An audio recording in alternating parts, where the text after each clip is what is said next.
Hi guys, আমি চলে আসলাম ঠাকুরগাঁও সাবান ফ্যাক্টরি দেখতে।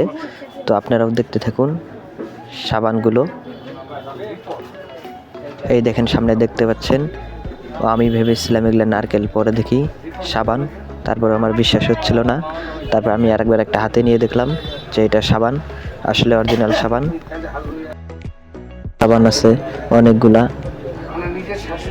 তো আমি সাবানগুলা দেখতেছি, আমাদের সাথে আরো অনেকেই দেখতেছে। ও মা, সাবানের নাম ফের আদর সাবান। আমি তো দেখে অবাক।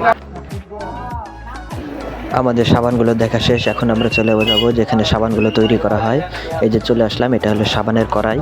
এখানে সাবানগুলো তৈরি করা হয়। এখানে সাবানগুলোকে আগুনে জাল দেওয়া হয়। এই যে চলে আসলাম সামনে আর একটা অনেক বিশাল বড় কড়াই, পুকুরের মতো দেখতে লাগতেছে। এই যে এটা হলো, এখান থেকে কাঠ ঢুকানো হয়, এখানে উনুন এটাকে বলে, অনেক বড়। এই যে এগুলা হলো সাবানের কাপ, এখানে সাবানগুলোকে বসাই গোল করানো হয়, গোলাকার করানো হয় এই কাপগুলো দিয়ে। এটা হলো মোটর, এখানে সাবানগুলোকে খামির দেওয়া হয়। তো সাবানের ফ্যাক্টরি দেখে আপনাদের কেমন লাগলো অবশ্যই কমেন্টে জানাবেন।